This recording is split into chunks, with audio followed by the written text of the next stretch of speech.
This channel does not promote any violent, harmful, or illegal activities. All content provided by this channel is meant for an educational purpose only. বিএলওদের ভয় দেখানো হচ্ছে, BDO এসডিওদের রাতে ঘুমোতে দেওয়া হচ্ছে না, এসআইআর এর কাজে চাপ দিচ্ছে কমিশন, ফের সরব মুখ্যমন্ত্রী। 2 মাসের মধ্যে এসআইআর এর কাজ শেষ করার তারা কেন? ভোট আসে যায়, সরকার থেকে যায়, কোচবিহারের সভা থেকে বলেন মুখ্যমন্ত্রী। বিএলওদের রাত 10টার পরে থ্রেট করা হচ্ছে, বিডিওদের ঘুমোতে দেওয়া হচ্ছে না, এসডিওদের ঘুমোতে দেওয়া হচ্ছে না। প্রেশারের ওপর প্রেশার। বাংলায় প্রায় 41 জন মারা গেছে, 3 জন বিএলও মারা গেছে, 15 জন হসপিটালে আছে। আমি শুনেছি কাউকে কাউকে আগে বলা হয়েছিল জেলে পাঠাবে, না ওই চাকরি খেয়ে নেবে। কত সব চাকরি খাওয়ার মালিক ইলেকশনে আসে চলে যায়, সরকার কিন্তু থেকে যায়। এটা মাথায় রাখবেন। ইলেকশন নোটিফিকেশন হওয়ার পরে ইলেকশন কমিশনের দায়িত্বে থাকে যতদিন ইলেকশনটা কমপ্লিট না হচ্ছে। বাদবাকি তাদের তো কোনো দায়িত্ব নেই। ভোটার লিস্ট হচ্ছে মানে সব কিছু বন্ধ। আর 2 মাসের মধ্যে করতে হবে কেন তাড়াহুড়ো করে? আগেরবারে তো 2 বছর লেগেছিল। 2001-এ ইলেকশন হয়েছিল, 2002-এর পরে শুরু হয়েছিল, 4-এ গিয়ে শেষ হয়েছিল, 4-এ তারপরে ইলেকশন হয়েছিল। হঠাৎ কিসের এত পেটের ক্ষুধা যে 2 মাসের মধ্যে সব করতে হবে? কারণ সবার নাগরিকদের ভোট কেটে দিতে হবে, আর ভোট কেটে ডাবল ইঞ্জিন সরকারকে জেতাতে হবে। এটাই কি লক্ষ্য? নজর রাখবো এই মুহূর্তের ব্রেকিং নিউজে। রাজ্য জুড়ে এসসি এসটি ওবিসি সার্টিফিকেট নিয়ে এবার বড় দাবি শুভেন্দু অধিকারীর। অনুপ্রবেশকারীদের শংসাপত্র দিতে শিবির করছে তৃণমূল সরকার। কমিশনের দৃষ্টি আকর্ষণ করে সোশ্যাল মিডিয়ায় পোস্ট শুভেন্দুর। এসআইআর হতেই প্রকাশ পাচ্ছে জালিয়াতি, অযোগ্য ভোটারদের তালিকায় রাখতে তড়িঘড়ি দেওয়া হচ্ছে শংসাপত্র, বঞ্চিত হচ্ছেন প্রকৃত এসসি এসটি ওবিসিরা। সোশ্যাল মিডিয়ায় পোস্ট করে দাবি শুভেন্দুর। সেই পোস্ট দেখাচ্ছে এই মুহূর্তে আপনাদের। রাজ্য জুড়ে এসসি এসটি ওবিসি সার্টিফিকেট নিয়ে বড় দাবি করলেন বিরোধী দলনেতা শুভেন্দু অধিকারী। অনুপ্রবেশকারীদের শংসাপত্র দিতে শিবির করছে তৃণমূল সরকার। কমিশনের দৃষ্টি আকর্ষণ করে সোশ্যাল মিডিয়ায় পোস্ট শুভেন্দু অধিকারীর। এসআইআর হতেই প্রকাশ পাচ্ছে জালিয়াতি, অযোগ্য ভোটারদের তালিকায় রাখতে তড়িঘড়ি শংসাপত্র দেওয়া হচ্ছে, যার ফলে বঞ্চিত হচ্ছেন প্রকৃত এসসি এসটি ওবিসিরা। সোশ্যাল মিডিয়ায় দাবি শুভেন্দু অধিকারীর। আপনাদের সেই পোস্ট এই মুহূর্তে দেখাচ্ছি। কমিশনের দৃষ্টি আকর্ষণ করতে চেয়েছেন বিরোধী দলনেতা। ভুয়ো ভোটার রাখতেই কি এসসি এসটি ওবিসি শংসাপত্র, অভিযোগ শুভেন্দুর। পরে খবরে নজর রাখবো শুভেন্দুর বিধানসভা নন্দীগ্রামে এসআইআর এর কাজ খতিয়ে দেখলেন পূর্ব মেদিনীপুরের নির্বাচন কমিশনের পর্যবেক্ষক উজ্জ্বল নীলম মিনা। গতকাল সন্ধ্যায় নন্দীগ্রাম 1 ও 2 নম্বর ব্লকের বিএলওর সঙ্গে দীর্ঘক্ষণ বৈঠক করেন তিনি। বিশেষ পর্যবেক্ষকের সঙ্গে দেখা করে বিজেপির প্রতিনিধি দল বেশ কয়েকজন বিএলওকে নিয়ে অভিযোগও জানিয়েছে বিজেপি। বিশেষ পর্যবেক্ষকের সঙ্গে দেখা করেনি তৃণমূল কংগ্রেস। জিজ্ঞেস করছে যাদের বাবা মা লিঙ্কেজ পাওনি তাদের কী করেছেন ম্যাডাম? আমি বলছি তাদের গ্র্যান্ডফাদার দিয়ে করেছি। কী কী ডকুমেন্টস চেক করেছো? আমি বলেছি ওদের ভোটার লিস্টটা দেখেছি, 2002 সালে দেখেছি, এইগুলো দেখে চেক করে গেছি। ম্যাডাম বলছে ওকে ঠিক আছে। কিছু ফর্ম সুপার চেকিং ফরম্যাট যেটা ইলেকশন কমিশন থেকে পাঠানো হয়েছিল, এবং অন্যান্য যে ফর্মগুলো দেওয়া হয়েছিল বা যে ফরম্যাটগুলো দেওয়া হয়েছিল সেগুলো কিভাবে ফিল আপ সঠিকভাবে আছে কিনা, এবং যে ফর্মগুলো আমরা অনলাইনে আপলোড করেছি বিএলও অ্যাপ থেকে সেইগুলো সম্পর্কে উনি দেখছিলেন, ভেরিফাই করেছেন। ম্যাডাম এসে জিজ্ঞেস করছে যাদের বাবা মা লিঙ্কেজ পাওনি তাদের কী করেছেন ম্যাডাম? আমি বলছি তাদের গ্র্যান্ডফাদার দিয়ে করেছি। কী কী ডকুমেন্টস চেক করেছো? আমি বলেছি ওদের অনেকগুলো বিএলও আছে যেগুলো ডাইরেক্ট তারা তৃণমূল কংগ্রেসের সঙ্গে যুক্ত আছে। আমরা অভিযোগ করা সত্ত্বেও তাদের কোনো রকম করে সরিয়ে দেওয়া হয়নি, তাদেরই বিএলও রেখে কাজ করা হয়েছে। সেই জায়গাগুলো ত্রুটিগুলো আমরা অভিযোগ যে আগে করেছিলাম সেই তথ্যগুলো আমরা দিয়েছি।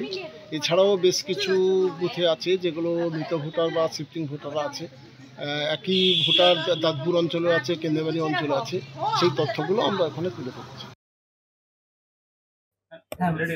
প্রত্যেকটা এসিতে আমরা ভিজিট করছি, আমাদের কিভাবে কাজ চলছে সেগুলো আমরা দেখছি, এদের কাছ থেকে শুনছি, সেইভাবে আমার এখানে আসা হলো। বিএলওদের সাথে মিটিং করা হলো,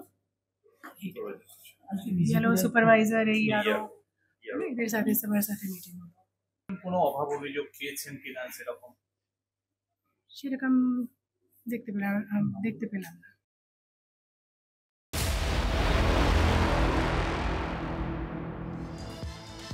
সংখ্যালঘু ভোট পেতে কি এবার স্টান্স বদলাচ্ছে বিজেপি? মুসলিম ভোট এবং বিজেপির অবস্থান নিয়ে তাঁর মতামতের ব্যাখ্যা দিলেন শুভেন্দু অধিকারী। বিরোধী দলনেতার দাবি, মুসলিম ভোট তিনি চান না এ কথা বলেননি, মুসলিম ভোট না পাওয়ার কথাই বলতে চেয়েছেন। ধর্ষক খুনিদের জাত ধর্ম আলাদা হতে পারে না, তৃণমূল আশ্রিত মুসলিম দুষ্কৃতীদের বিরুদ্ধে বলেছি বলেই দাবি শুভেন্দুর। খেলায় পড়ে পাল্টি, কটাক্ষ তৃণমূলের। বলি যে বিজেপি রুল স্টেটে সব ধর্মের লোক ভালো আছে, সবাই ভালো আছে, নিজ নিজ ধর্ম পালন করছে। গুন্ডা গুন্ডাই হয়, খুনি খুনি হয়, ধর্ষক ধর্ষকই হয়, তার জাত ধর্ম আলাদা হতে পারে না। ভারতীয়দের সঙ্গে বিজেপির কোনোদিন লড়াই ছিল না, আজও নেই। আমাকে নিয়ে অনেক কথা বলেন, আমি কখনো বলিনি মুসলিমদের ভোট চাই না, আমি বলেছি পাই না। এটা ধ্রুব সত্য। 19, 21 এবং 24 তিনটে বড় নির্বাচনে যদি দেখেন বিজেপি 1% কম মুসলিমদের ভোট পেয়েছে। এর মধ্যে কোনো জিনিস নেই। আমি কঠিন বাস্তবটা বলেছি, তৃণমূলের মুসলিমদের বিরুদ্ধে বলেছি, তৃণমূলের মুসলিমদের বিরুদ্ধে। আমি সব মুসলিমদের বিরুদ্ধে বলবো। আমরা যাদের বিরুদ্ধে বলি তারা, আমার সন্দেহ আছে নামাজ পড়ে কিনা, আমার সন্দেহ আছে তারা দান ধান জাকাত করে কিনা। তার প্রকৃষ্ট উদাহরণ হচ্ছে তৃণমূল কংগ্রেসের জেলা পরিষদ মেম্বার কর্মাধ্যক্ষ শেখ শাহজাহান। শুভেন্দু অধিকারীরই একটা কথা ধার করে বলছি, খেলায় না পড়লে বিড়াল গাছে ওঠে না। অমিত মামার কাছ থেকে ধমক না খেলে শুভেন্দু অধিকারী এরকম পাল্টি খেতেন না, 180 ডিগ্রি ঘুরে যেতেন না। তিনি ভুলে গেছেন কি ভুলে গেছেন? মুসলমানদের অপমান করেছেন, বলেছেন যারা আমাদের ভোট দেয় না তাদের জন্য আমরা কিছু করি না, আমাদের নির্ভর করতে হবে 70% উপরে। এটা বলেননি উনি, কোট আনকোট। ক্লাস 7-এর পড়ুয়া স্কুল ব্যাগে মিলল আগ্নেয়াস্ত্র, প্রতিবাদে অভিভাবক এবং বিজেপি কর্মীদের বিক্ষোভ। আমতার খড়দায় স্কুলের ঘটনা, অভিভাবকরা স্কুল গেটে তালা দিয়ে বিক্ষোভ দেখান। পরিস্থিতি নিয়ন্ত্রণে পুলিশ এবং র্যাব ঘটনাস্থলে পৌঁছয়। কয়েকদিন আগেই সহপাঠীর সঙ্গে ঝামেলা হয় ওই পড়ুয়ার। সোমবার ওই বন্ধুকে ভয় দেখাতে স্কুল ব্যাগে আগ্নেয়াস্ত্র নিয়ে এসে ক্লাসের মধ্যে বের করে সে। প্রধান শিক্ষক থানায় খবর দেন, 2 ছাত্রের অভিভাবকদের ডাকে স্কুল কর্তৃপক্ষ। অভিযুক্ত ছাত্রর শাস্তির দাবিতে স্কুলের গেটে তালা ঝুলিয়ে বিক্ষোভে সামিল হন অভিভাবকরা। তাতে যোগ দেন স্থানীয় বিজেপি কর্মীরাও।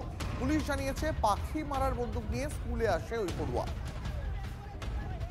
প্রশাসন আর স্কুলের মাস্টার মশাই দুজনে প্যাক্ট হয়ে গিয়ে কেসটাকে পুরো ডিলিট করার চেষ্টা করেছে, মানে ছোট করে দেওয়ার চেষ্টা করছে। আমার বক্তব্য হচ্ছে ওই বন্দুক আমাদের বাস্তব ওপেন দেখাতে হবে এবং যে বন্দুকটা সিজ হয়েছে কিনা সেটাও আমরা জানতে চাইছি। তারপরে আমরা এই সিদ্ধান্তটা বদলাতে পারি।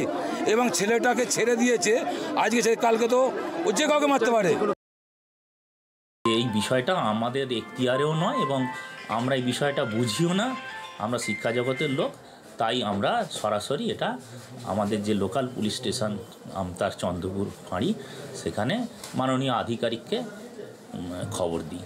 ওনারা আসেন, এসে ওনারা বিষয়টি ওনাদের হাতে ব্যাগটি তুলে দিই এবং ওনারা বিষয়টি তদন্ত করার স্বার্থে ছেলেটিকে এবং সেই বস্তু ব্যাগ সমেত ওনারা থানায় নিয়ে যান।